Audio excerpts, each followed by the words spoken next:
आदाब नाज़रीन, आप देख रहे हैं गुलिस्तान न्यूज़। रात के 8 बज चुके हैं। उर्दू खबरनामा लेकर मैं आपका मेज़बान गौहर कुछ आपके खिदमत में हाजिर। तफसीलात से पहले नजर डालते हैं हेडलाइंस पर।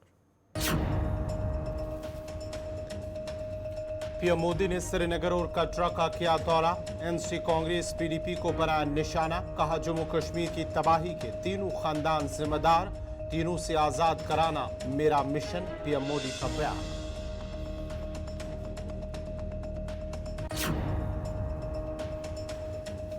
फारूक अब्दुल्ला ने भाजपा पर लगाया इल्जाम। कहा रूबिया सईद के लिए मिलिटेंटों की रिहाई, कंधार हाईजैक तैयारा मिलिटेंसी का जम्मू कश्मीर में जिम्मेदार।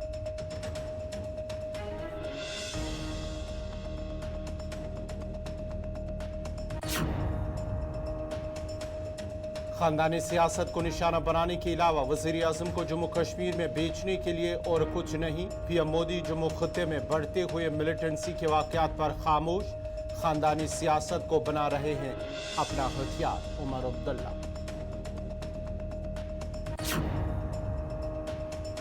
और हीरपुरा शोपियां में पुल गिरने से कई गांवों का राबता मुनक़ता। मकामी लोगों ने ठेकेदारों पर लापरवाही का लगाया इल्जाम। कहा पुल की तामीर में गैर मयारी मटीरियल हुआ था इस्तेमाल।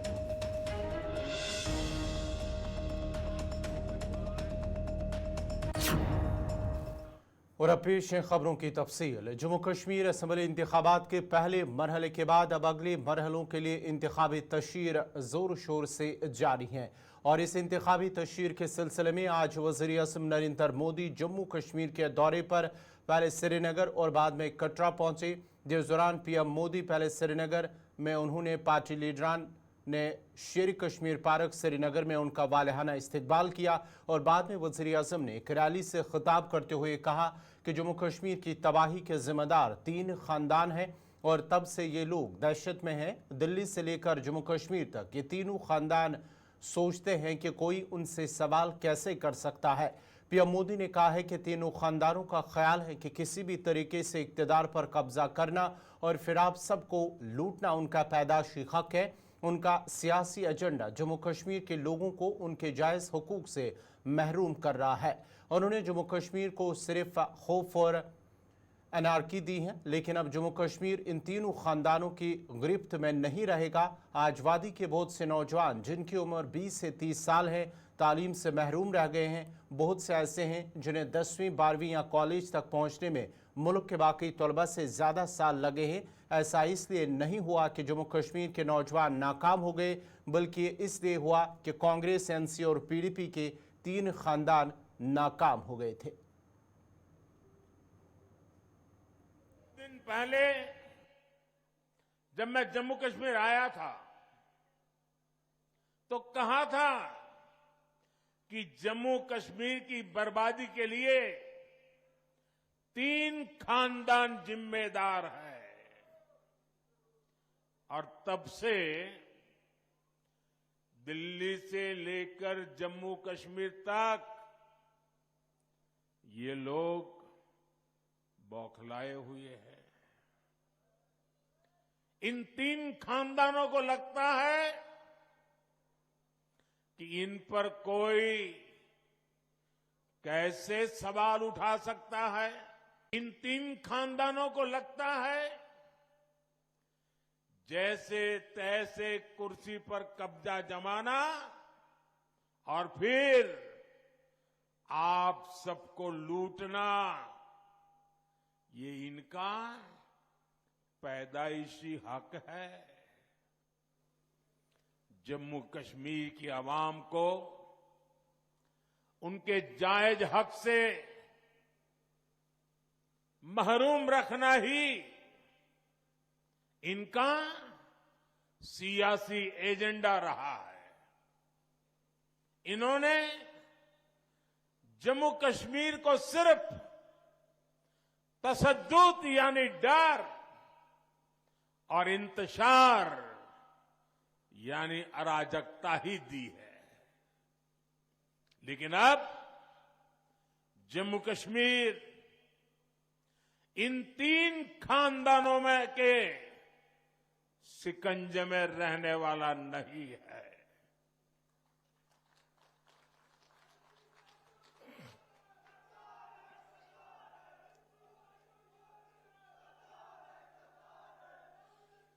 अब यहां का हमारा नौजवान इनको चैलेंज कर। पाकिस्तान के वज़ीर दिफा ख्वाजा आसिफ के बयान पर भारतीय जनता पार्टी के कौमी जनरल सेक्रेटरी तरुण चुग ने कहा है कि इससे पाकिस्तान के एजेंडे को आगे बढ़ाने के लिए एनसी और कांग्रेस पूरी तरह बेनकाब हो गई है। याद रहे कि ख्वाजा आसिफ ने कहा है कि आर्टिकल 370 और 35A की बहाली के लिए पाकिस्तान और एनसी कांग्रेस इत्तेहाद एक सिमत में है।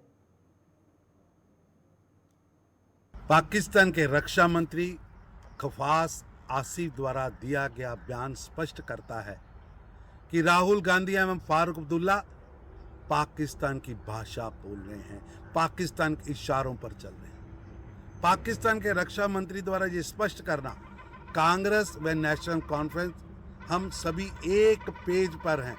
इससे स्पष्ट होता है कि अलगाववाद की भाषा, देश को तोड़ने की भाषा, आतंकवादियों को जेल से छोड़ने की बात, शंकराचार्य पर्वत व हरि पर्वत के नाम बदलने की बात, एससी, ओबीसी और एसटीओ का आरक्षण बदलने के जो आदेश हैं, डिक्टेशन है, वो पाकिस्तान से गांधी व अब्दुल्ला को मिल रही हैं। ये पाकिस्तान के इशारों पर नाच रहे हैं। पाकिस्तान धारा 370 व 35 से वापस लेने के एजेंडे को राहुल गांधी व फारूक अब्दुल्ला जम्मू कश्मीर में आगे बढ़ा रहे हैं। पाकिस्तान के इस रहस्यदौन से स्पष्ट होता है कि एनसी कांग्रेस का नेतृत्व केवल पाकिस्तान की कठपुतली के रूप में जम्मू कश्मीर में काम कर रहा है। नेशनल कॉन्फ्रेंस के सदर डॉक्टर फारूक अब्दुल्ला ने वज़ीर आज़म नरेंद्र मोदी पर जवाबी हमला करते हुए कहा है कि 1989 में रुबिया सईद के बदले मिलिटेंटों की रिहाई और 1999 में इंडियन एयरलाइन की तैयारी को हाईजैक करना मिलिटेंसी को जम्मू कश्मीर में फ़रोग़ देने में जिम्मेदार है। फारूक अब्दुल्ला ने कहा कि लोगों को शुक्रगुजार होना चाहिए कि नेशनल कॉन्फ्रेंस तकसीम के वक्त 1947 में था, वरना मुस्लिम अक्सरियती रियासत पाकिस्तान का हिस्सा बन चुकी होती। न जम्मू के लोगों को कोई ठेके, सारे बाहर से लाए, मजदूर भी बाहर से लाए। इनने जम्मू के लिए किया क्या जिसकी वजह से कह सकते हैं कि हमने कुछ अच्छा किया? कोई सेक्रेटेरिएट में जाइए और देखिए कितने जम्मू के वहाँ पे आपके अफसर हैं, देखिए ज़रा, डीसी बाहर, एसएसपी बाहर से। क्या जम्मू के लोग इतने बेवकूफ़ हैं कि वो इस काबिल नहीं है? 70 साल इस रियासत को चलाया। ये जम्मू के लोगों को सोचना पड़ेगा, उनकी ज़मीनें जा रही हैं। कौन सा कारखाना बाहर से आया जो यहाँ के काम दे सकता है? पूछिए लोगों से, महंगाई का आलम देखिए वो क्या है। और ये अगर कहते हैं कि जम्मू को स्वीप करेंगे, किस तरह करेंगे? क्या इन्हें जम्मू के दिलों को जीता है? IIT बनाया, हाँ? कितने हैं वहाँ पे हमारे बच्चे जो पढ़ रहे हैं? कितने हैं हमारे प्रोफेसर्स जो जम्मू के हैं? उसका जवाब दें। चंडीगढ़, दिल्ली जाना पड़ता है, तो क्या फ़ायदा क्या हुआ जम्मू को? ये जो चिल्ला रहे हैं। और फिर आतंकवाद क्या ख़त्म हो गया? आतंकवाद तो जम्मू में बढ़ गया है। अगर सत्यानाश किया होता, मुझे ये बताइए, कि आतंकवादियों को कंधार कौन ले गया? रुबिया सईद के लिए जो 5 को छोड़ना पड़ा, वो किसने किया?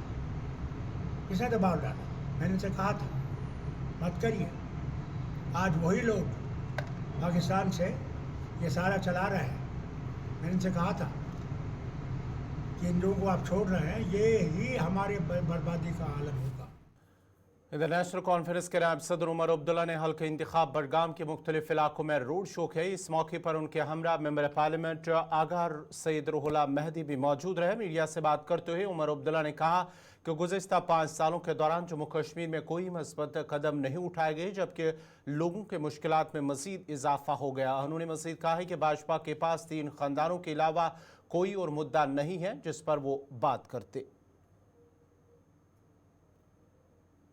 लेकिन पिछले 5-6 साल जो जम्मू कश्मीर के पूरी तरह से ज़ाया हुए हैं, जो जम्मू में नए सिरे से आतंकवाद देखने को मिल रहा है, जो यहाँ लोगों की नाराजगी है, और खासकर जो कल जनूबी कश्मीर में लोगों ने नेशनल कॉन्फ्रेंस के हक में वोट डाले, उससे कोई इनकार नहीं कर सकता। तब पाकिस्तान को हमारे से क्या लेना देना ना? हम तो पाकिस्तान का हिस्सा है ही नहीं। वो अपना मुल्क संभाले ना, हमें अपना संभालने दीजिए। उनका ना हमारे इलेक्शनों में दखल देना या हमारी इलेक्शन पे टिप्पणी करना, मुझे नहीं लगता ये मुनासिब बात है। वो अपनी जमहूरियत को बचाएं, हम अपनी जमहूरियत में हिस्सा ले रहे हैं। वही मैंने कहा ना, उन्होंने तीनों फैमिली की बात की होगी, इसके अलावा उनके पास है क्या ना बेचने के लिए। वो कह रहे हैं कि आप लोग सोचते हैं कि आपको सवाल नहीं पूछा जा सकता है आप लोगों से, लेकिन इस बार मुझे बताइए ना, पिछली मर्तबा वजीर आजम साहब ने पार्लियामेंट में सवाल का जवाब कब दिया? कब दिया सवाल का जवाब? मैंने तो कभी उनको पार्लियामेंट में सवाल का जवाब देते हुए नहीं सुना। हम वो लोग हैं ना जो जीत के फिर सवालों का जवाब दे देते हैं, हम छुपते नहीं हैं। हम लोग मिलकर चुनाव लड़ रहे हैं और मुझे लगता है कि पूरे जम्मू कश्मीर के लोगों को विश्वास हम लोगों के ऊपर है। बिल्कुल जो पहले स्टेटस था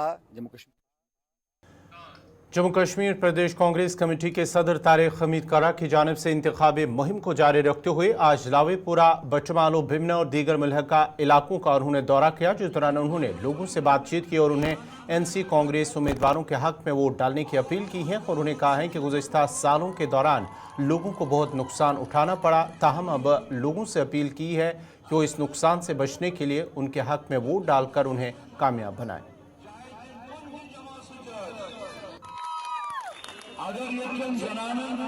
नहीं, स्ट्रेटजी तो यही है कि लोगों तक अपनी बात पहुंचाई जाए और वो खदशात पहुंचाए जाएं जिसकी वजह से अभी तक हमें बहुत नुकसान उठाना पड़ा और मजीद नुकसान ना उठाना पड़े, वो बातें लोगों तक पहुंचाने की कोशिश कर रहा हूं। अब चूंकि हल्का इंतखाब बटमालू, जिसको आज अब सेंट्रल शाल्टेन कहते हैं, ये हमारा एक आबाई वतन है, आबाई कॉन्स्टिट्यूंसी है और इन लोगों की मोहब्बत हमें बहुत मिलती रही है, हमेशा मिलती रही है। हर छोटे बड़े इलेक्शन में इन्होंने मुझे यहाँ से कामयाबी दी है, तो एक जज्बाती भी है रिश्ता इनके साथ और देखा जाए तो मेरा आबाई वतन। शाल्टेन से जम्मू कश्मीर अपनी पार्टी के उम्मीदवार जफर हबीब ने इंतखाबी मुहिम के दौरान आज मलूरा HMT में घर घर जाकर लोगों से अपने हक में वोट डालने की अपील की है।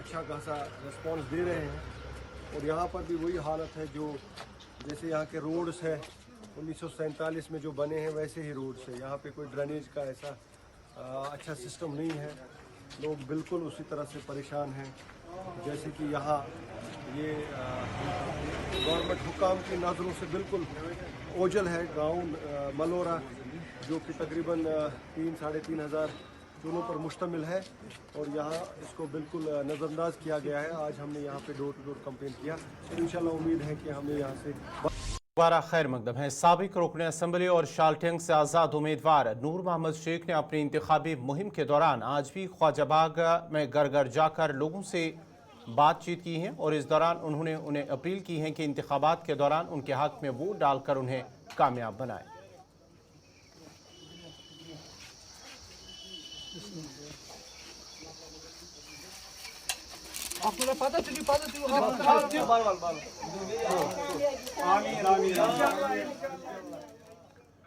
इधर हवा कदल श्रीनगर से PDP के उम्मीदवार आरिफ लाइग्रो ने अपनी इंतखाबी मुहिम को जारी रखते हुए आज गदूदबाग इलाके का दौरा करते हुए घर घर जाकर लोगों को आने वाले असम्बली इंतखाबात के दौरान उनके हक में वोट डालने की अपील की है। इस मौके पर उन्होंने कहा कि इलाके के लोग मुश्किलात में हैं। उन्होंने उन्हें यकीन दहानी करते हुए कहा है कि अगर वो कामयाब होते हैं तो वो हल्के के लोगों के जो भी मुश्किलात हैं उन्हें हल करेंगे।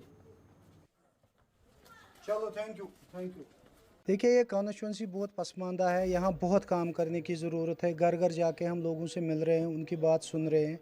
यहाँ पे आज तक बदकिस्मती से जो प्रीवियस MLA यहाँ पे रहे, MLA साहिबान, हमेशा कंप्लेंट्स के बगैर यहाँ कुछ मिल नहीं रहा। हमने कोचों की हालत देखी, यहाँ पोल्स की हालत देखी, बिजली का यहाँ बहुत बड़ा मसला है कि रेज़ बिल आते हैं। बहुत यहाँ पे मज़दूर तबका रहता है कि जिनकी कमाई उतनी ज़रिया उतना नहीं है कि वो अपने बिजली की बिल अदा कर सके उतना ज़्यादा। तो इंशाल्लाह हमने उनसे वादा किया कि एक बार अगर PDP सरकार में आती है, एक जो यहाँ पे फ्लैट रेट सिस्टम यहाँ पे था, जो एक लोअर इनकम ग्रुप को हम थोड़ी सी हम एमनिस्टी दे सकते हैं कि जो वो भी अफोर्ड कर सके। और बाहर के यहाँ के लड़के बाहर के जेलों में बंद है, उनको वापस लाने की ज़रूरत है। जो ट्रायल पे उनको एमनिस्टी देने की ज़रूरत है। और ड्रग बहुत बड़ा चैलेंज है यहाँ पे कि ड्रग्स में यहाँ पे बहुत ज़्यादा पढ़ लिख कर जो यहाँ के बच्चे हैं जब उनको नौकरी नहीं मिली है, बेरोज़गारी है उनको यहाँ पे, तो डिप्रेशन का शिकार होकर ड्रग्स की तरफ गए हैं। बारामूला से आज़ाद उम्मीदवार तौसीफ रैना ने घर घर जाकर अपनी इंतखाबी मुहिम को तेज़ कर दिया है। मुहिम के दौरान उन्होंने कहा है कि लोगों से उन्हें मस्बत रद्दअमल मिल रहा है। उन्होंने कहा है कि जिन उम्मीदवारों को आज तक मुंतखब किया गया वो वोट लेकर दीगर मकामात पर शिफ्ट हो गए और यहाँ के लोगों को मुश्किलात में डाल दिया था। हम मकामी लोगों ने यकीन दिलाया है कि इस बार उन्हें वो वोट देकर कामयाब बनाएंगे ताकि यहाँ के मसाइल दूर हो सके। देखिए, शुक्र अल्हम्दुलिल्लाह हमें अच्छा रिस्पांस मिल रहा है और बारामूला के लोगों ने देखा है कि मैंने जो as a president municipal council Baramulla काम किया है और वो कह रहे हैं कि हमें आपकी ज़रूरत है, हमें आप अच्छे लगते हैं। आप लोगों ने डिलीवर किया है, जो हम डोर टू डोर जो हम दुकानदारों से हमने बात की, तो इंशाल्लाह ताला यही रिस्पांस हम अपने नारवाव और अपने कंडी के लोगों से एक्सपेक्ट करते हैं। मैं इनसे अपील करता हूं कि एक नौजवान को मौका दी दीजिए इस वक्त, जो काम करने वाला है, जो आपके लिए अवेलेबल रहेगा, जो आपके फ़ोन उठाएगा, जो आपको इज़्ज़त करेगा। कि हमने पास्ट में देखा कि हमारे साथ क्या हुआ, हमारे वोट लेके इन्होंने क्या किया, और आधे श्रीनगर में रहते हैं, आधे गालियां देते हैं, आधों का ठगी का केस है, जो भी हमने देखे हैं। तो अगर एक नौजवान निकला है आज और वो कोशिश कर रहा है और उसने काम भी करके दिखाया है और वो अवेलेबल है, ऐसा नहीं है कि इलेक्शन के दिन ही ये नज़र आते हैं सारे पॉलिटिशियन, ऐसे भी है कि ये सीजनल पॉलिटिशियंस है। इनको लगता है कि सीजन आओ इलेक्शनों को विछुनो वोट, लेकिन आपको उस नुमाइंदे को चुनना है जो आपके लिए 24 घंटा 5 साल के बाद भी अवेलेबल रहेगा, जीतने और हारने के बाद भी अवेलेबल रहेगा। इस वक्त एक ही लोगों का मुद्दा है कि तौसीफ रैना इलेक्शन जीतना चाहिए, ये सबसे बड़ा मुद्दा है। सबसे इम्पोर्टेंट चीज़ ये है कि जो हमने धांधलियाँ देखी कुछ नौकरियों में, अभी वो केस हुए हाई कोर्ट में जो गवर्नमेंट जॉब्स के रिलेटेड थे, अभी जॉब्स बंद रखे हैं, बहुत सारे जो वैकेंट पोस्ट हैं पूरे जम्मू कश्मीर में, वो आप देखिए। उसके साथ साथ जो हमारे डेली वेजर्स हैं उनको रेगुलराइज करना चाहिए, आंगनवाड़ी के वर्कर। नाज़रीन, इसी के साथ ही उर्दू खबरनामा इख्तिताम पज़ीर हुआ चाहता है। अपने मेज़बान गौहर कुछ को इजाज़त दीजिए।